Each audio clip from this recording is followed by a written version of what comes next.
Hi, my name is Jo Hadley, and this is my podcast, Being a Human Lighthouse. About 3 years ago, during a meditation, I received this intuitive sensation and flash to start a podcast. It took me 1 year to actually begin, or even try to begin, because I just didn't know what I was going to talk about. How could I be different to anybody else? There's lots of great podcasts about all the different tools of science and spirituality, how we can get more in contact with our own self, our inner wisdom, raise our own consciousness. There's lots of science as well, and lots of people teaching the scientific aspects of things. There's lots of great podcasts with interviews of people interviewing various other people who are working in this field and assisting others. And these are really great. I love listening to these myself. What I've endeavored to do is just discuss how I am going as I am attempting to walk towards Christ consciousness, and just explain and show that it's not simple. Sometimes when we talk about tools and people teach about tools, it can seem really simplistic. Yes, it can be simple, but there's ups and downs. We need to know many tools, and often, again, it's a tool. A lot of the techniques are tools to access our inner wisdom, our soul, but it's there anyway. And for each of us, we can access that a little bit easier via tools or by what different people say. That's why there's many different teachers, all saying the same thing, often with a slightly different variation, because it just depends who each of us resonates with. I resonate with some people and not with others, or I might resonate with the ones I don't resonate with today, tomorrow. It's all about just assisting each other along this path towards higher consciousness and going inwards. So as we develop the inner higher consciousness, we're actually accessing and becoming more consciously aware and living from our soul, our inner wisdom, our higher self, however you want to call it. And there's ups and downs. Sometimes it seems we go 2 steps forward and then 1 step back. Sometimes it's confusing because as we go inwards and attempt to change and get to a high level of consciousness and access our own inner wisdom, a whole lot of gungy past issues and traumas and beliefs come to the surface. And sometimes that can seem like that's bad and we're doing it wrong, or there's something scary about it. Of course, it can be scary if it gets too overwhelming, and that's why trauma therapists, doctors, different professionals who deal with this that can help lend a professional hand when things get overwhelming. But as all of us are doing it, and at some point, whether we're doing this consciously or unconsciously, the more conscious we are, the less, if we're not in this overwhelm or an overwhelm crisis, we can do a lot of work ourselves. And even when we do have the help of another professional, often we just see them once a week or a short amount of time. The rest of the time we're on our own, and we're often given tools to help assist us at the level that we're at. So a lot of we can do ourselves, but if there is this overwhelm and a sudden feeling that's too much, then definitely extra assistance is required, and the need to go a bit slower and to be caring for ourselves. Because if we let the overwhelm, if we push through the overwhelm, it can make this transformation seem too difficult, too hard, too scary. It just needs to be done slower with guidance and a bit more kindness to ourselves and compassion. And there is no speed to it. It's interesting that even now I can have days where the intensity just gets so strong and there's no real particular trauma or issue at hand that I'm being reminded of. It's just a whole lot of stuff that's stuck in this unconscious. It doesn't even have to be big issues. Often when we're under 7, We're in the womb, we're picking up sensations. We haven't got the words to express ourselves. We haven't got people to talk to or help regulate us. It can all get, because everything is frequency and vibration, it can get trapped in our energy system as sensations. I myself often get huge amounts of anxiety, and not from any one particular thing. It's because when I know and go back and examine my past, it's like, wow, when I look at where I've come from, where my parents came from, what their story was, I realized they were two scared little kids that had absolutely no parental connection or support when they were growing up. So they were both living from a very, very stressed state. And research has shown that parents who are really stressed, then the babies, even babies in the womb, pick up that stress chemicals and can be born with a predisposition to this anxiety and stress. I definitely think this path is definitely happens for me. So it's about just being kind to ourselves and knowing we may not have a specific incident, we may not remember anything, but our body's bringing up sensations. So I've got a lot of tools that I use, and sometimes they work better than others. I do have the capacity to sit with and just be with a lot of really intense sensations. But lately, I'm really using a lot more of the opposite as well. It's not that I'm forgetting, I'm still feeling these intense sensations, but I'm actually working on cultivating the inner light more. It's like I'm searching for the inner light. And what that can mean is searching for the more regenerative emotions like peace, joy, love, appreciation, gratitude. Focusing on the light, the inner light, to help it almost calm and support the more intense feelings. And the meditation I do a little bit later will incorporate more of the inner light aspects to help our own inner self and inner wisdom help us to transmute some of these more unpleasant sensations. First, I wanted to talk about a really interesting series of synchronicities that happened this week when I was at work. One of my colleagues on a Tuesday left his bike at the front of the building on a main road, and we usually have to access the rear alley. And he usually comes in, gets the bike, brings it up through the front elevator after we've unlocked the building. But this particular day, he forgot to go and get the bike when he came up the back alley entrance.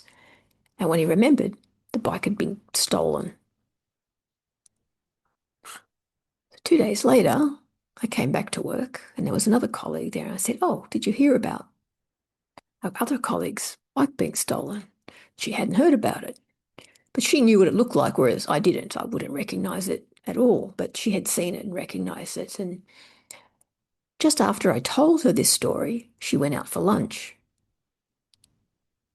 And then in the back alley, not even the front street where it was left, she found this bike that looked exactly like it. So she took a photo, sent it to our colleague who said, "Yep, that's my bike." So in a completely different street in the back alley, she found this bike resting against a wall and brought it back in, and it was reunited with our colleague.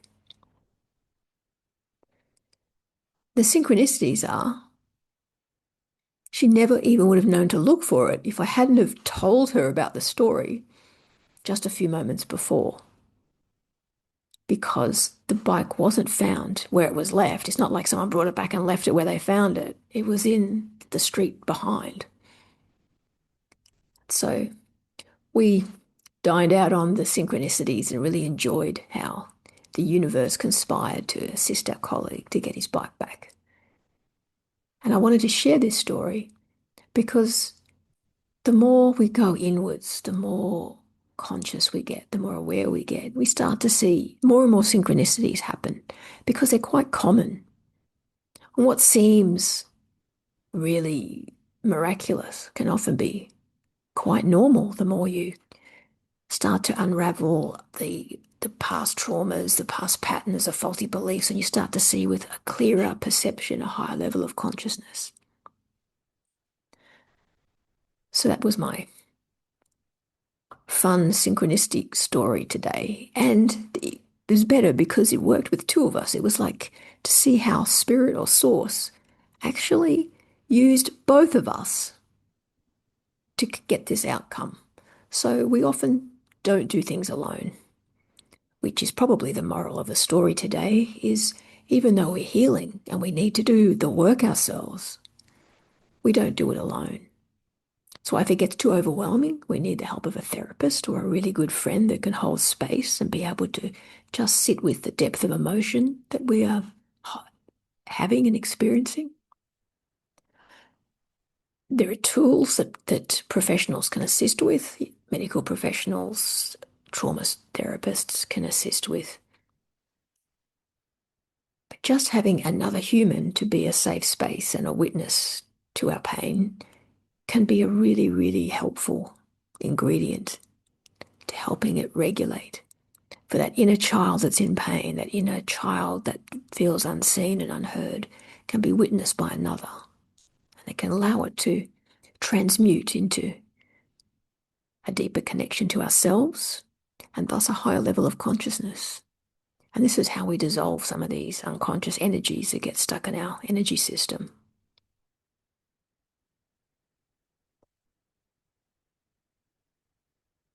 Even today, I like to go on the weekend for some really long walks and sit in nature. So today I sat in my favorite park and I just sat on the grass, allowed myself to really ground and feel into the earth and just really be present and just sit with the stillness and watching the trees and just how still they were, even though the leaves moved a little bit in the breeze, and watching the river below just be so peaceful. And something that another person had said online that was quite helpful resonated in me as I sat there. I was reminded of it. And it was interesting. Just again, someone else, another human, source energy can work through, have someone post something on Facebook or have someone post something in an article. And just what they posted just allowed me to access in that moment a really, really interesting sensation and memory from childhood. One of my own little patterns got seen really, really, really clearly. And as what happens when we often clear patterns, we either feel sensations, heat or cold, we shake or cry. And I had tears going down my cheek just sitting in the park, knowing that as I was seeing this inner child of mine that had been, her story had not been seen before, now was being seen, triggered by being grounded and peaceful in the park. And so I was open and connected to myself, but also it was just triggered just by a simple post from another person that I just happened to read today. So I was truly grateful that the other person had been prompted to write that and I had been led to read it. And I know that I have transformed something that was unconscious in me at the beginning of the day and now is much more conscious. So once something's conscious, cannot become unconscious, takes too much energy to push it back in. So now I'm aware of it. So now I can have more compassion and understanding for this part of myself that was wanting to be seen. And today, this little 18-month-old, 2-year-old self got seen.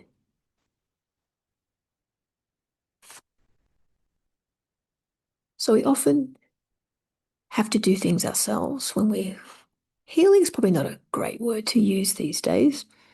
It is the general concept, but if we want to get in tune with ourselves, find who we are deep inside, this perfect version of ourselves, our higher self, is within us.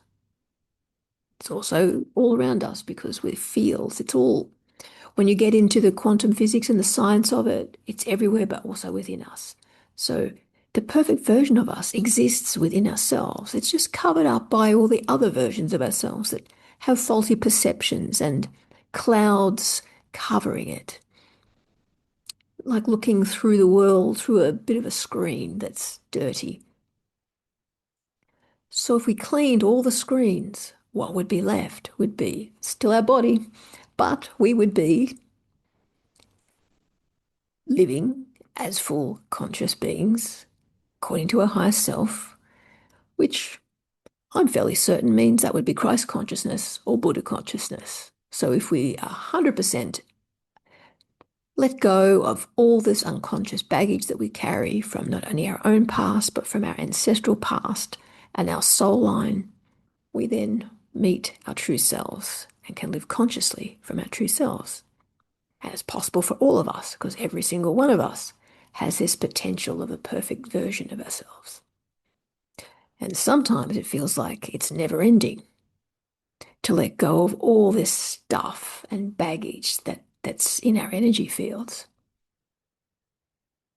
But again, another podcast I heard recently made me view it from a totally different perspective and made me understand it. And I went, oh, of course, I kind of knew this, but they've just said it in a way that really, really resonated. If you think about it, today we are now consciously attempting to reach Christ consciousness or our inner self, our higher self, and live there consciously. We've now got the tools to do it, whereas in the past we haven't. So for eons, we're actually now, because everything gets passed down unless it's integrated. And if it hasn't been integrated by someone wise before us, it's our job. And so now we're actually here transmuting not just our lifetime, but who knows, thousands of lifetimes, thousands of years of collective history and traumas. Can seem why it's so gunky and never ending. And that can seem daunting and overwhelming. But if you look at it a different way, from a different angle, we're actually the courageous ones, the heroes, because we are actually the ones tackling this at the forefront. So it makes us very courageous because it's much harder for the first to go through and do anything, always easier for the people who follow, and courageous to be the ones who are actually willing to go and meet the intensity of all these unprocessed energies from the past. And because everything is now, it's all right here waiting for us. No pressure, because if we don't feel like doing it and it's too overwhelming, other people are doing it. And the more of us that do this, it helps everyone because the more each of us let go of the unconscious energies within us and around us, we help lift up everybody because we're all connected. So every little bit that we do helps not only ourselves, but the whole of humanity. And that makes us courageous and heroic. That's a nice thought to end on as I start my mini meditation. Again, if anything gets overwhelming, just open your eyes, tune back into one of your five senses, go and do something you enjoy. And if it really is overwhelming, then it truly means you possibly need some extra assistance from a professional. And that's not a weakness, it's a strength to ask for help. And because we all need to have a hand held and have someone help us and walk beside us at times. Because I know I have. I have the help of friends and colleagues who are doing the same work and can hold me in a safe space. So I invite you to just tune into where you're sitting or lying. Just feel where your body's connected to the chair or bed that you're lying on.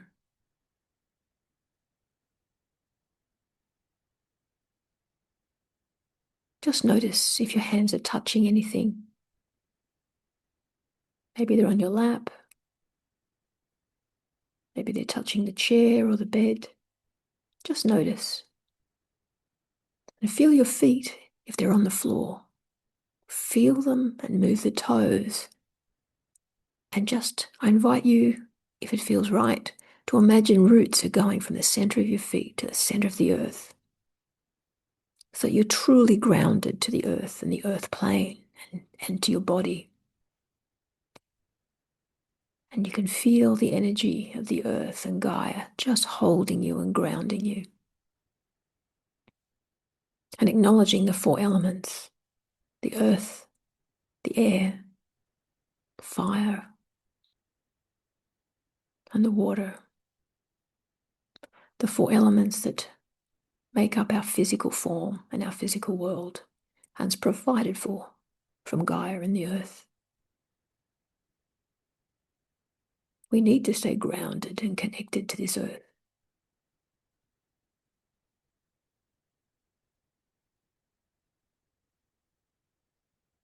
And now I invite you to imagine you've got a cord running from the crown of your head to the center of the universe and plugging it in to the singularity, the source of all that is. And knowing that you're plugged in to the universe, your higher self, source energy, or however you want to call it. So above, we are connected to our spiritual self, and below, we are connected to Gaia and our physical self.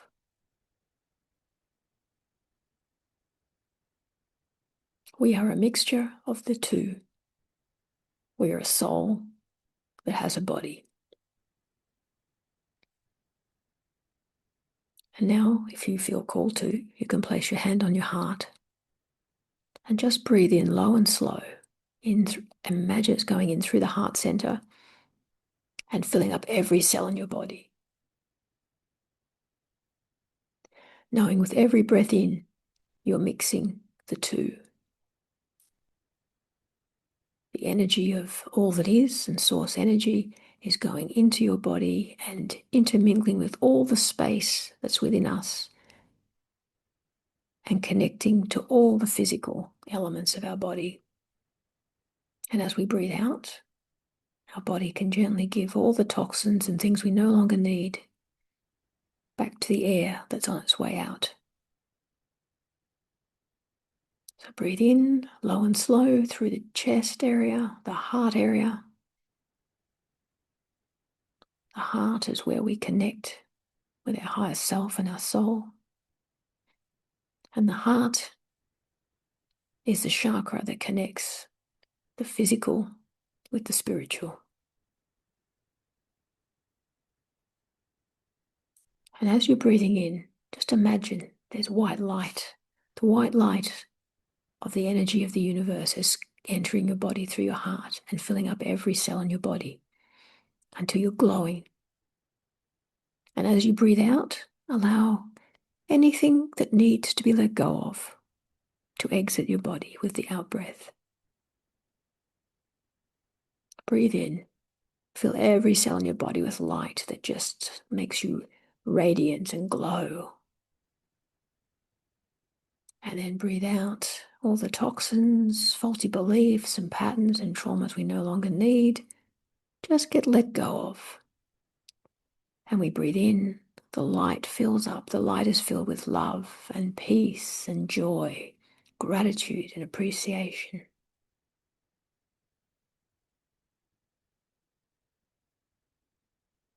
And let go of anything you no longer need. Just do a few more breaths in this way. You may visualize yourself lighting up like a lighthouse.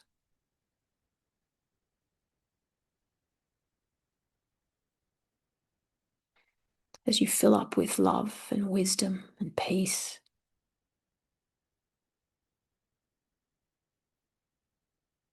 And if you do feel yourself filling up with light as you breathe in, just know this is the light of your higher self and your soul. The part of you that is wise, that knows everything. It knows what's the best for you, what's for your highest good.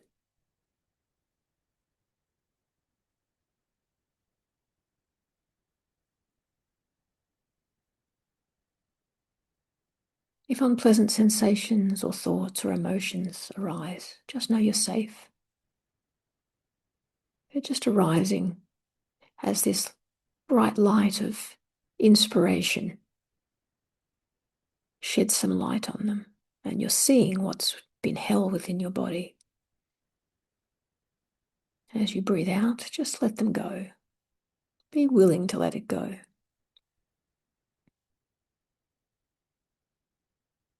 Just focus, breathing in and just focusing on the light that intensifies and lights you up.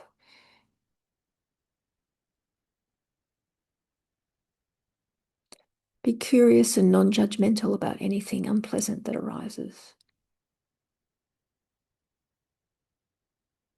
Know that you always have the ability to stop, open your eyes, connect with your five senses, and be aware that unpleasant sensations are merely just coming from the unconscious into the conscious, and that you're very safe just sitting in the chair or lying on the bed, just witnessing what are just unpleasant sensations or unpleasant energy as it moves through your body. If you like, you can direct this light, this breath in towards the unpleasant sensations if there are any there.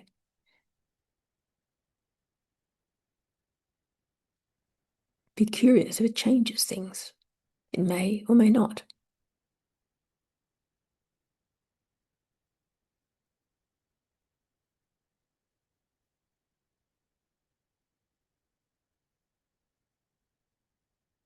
And now that you're filling yourself up with all this light and you're illuminating from within, just see if you can feel in your body what it would feel like if you lived this way. If you could live like this all the time, is this something you'd be doing? How would you be in the world? What would it be like if you could just radiate this light with you wherever you went?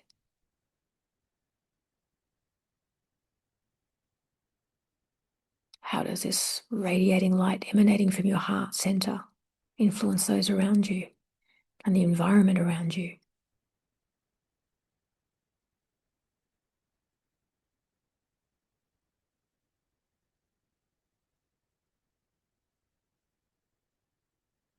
What's it like being a human lighthouse? Allowing your light to shine.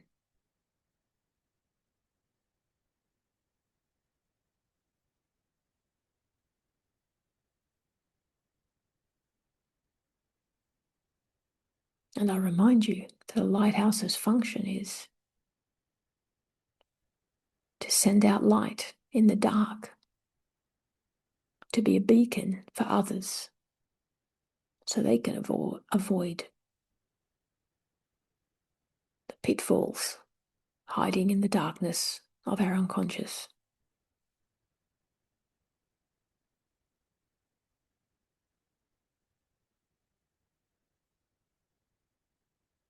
And often, like a lighthouse, we're not aware of who we've helped, and those that we've helped often don't even know that we have helped them with our light shining.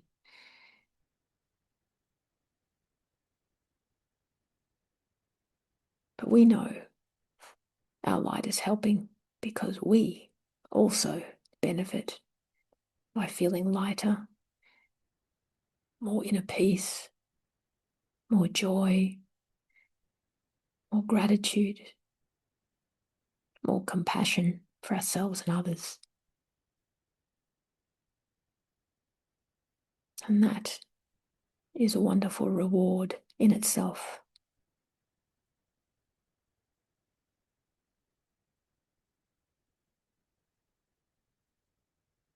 Now, just take 3 more low, slow breaths in and out through the heart. lighting up every cell in your body, allowing yourself to illuminate from the inside out. Really feel into any peace or joy, gratitude that may be there.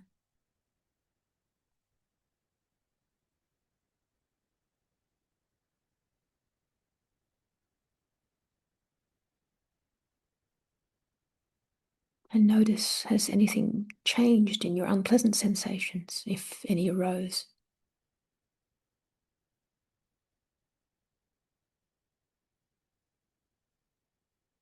Just be aware when the unpleasant arises.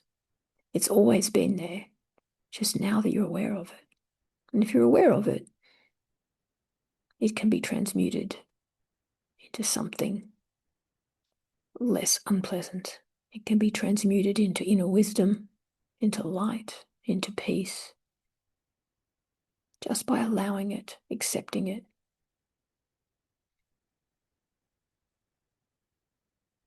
And knowing it just needs your light of awareness,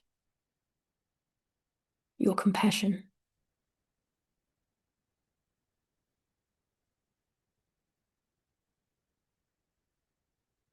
Now, with a final breath, breathing in, fill up the entire body with light and love and inspiration.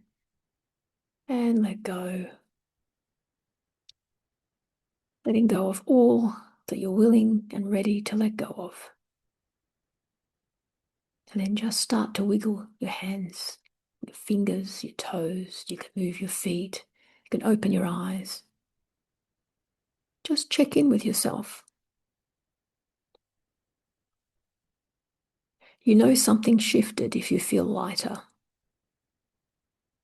or if you've had any of the reactions of before, shaking, hot or cold, tears.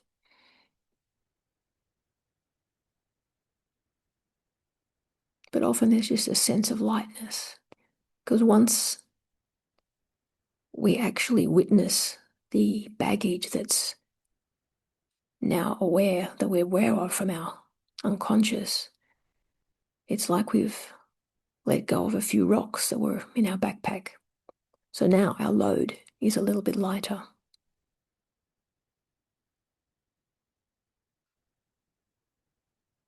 So on this note, I wish you a good week and good luck, and enjoy your journey to the interiors of your own being. Until next week, have a great week.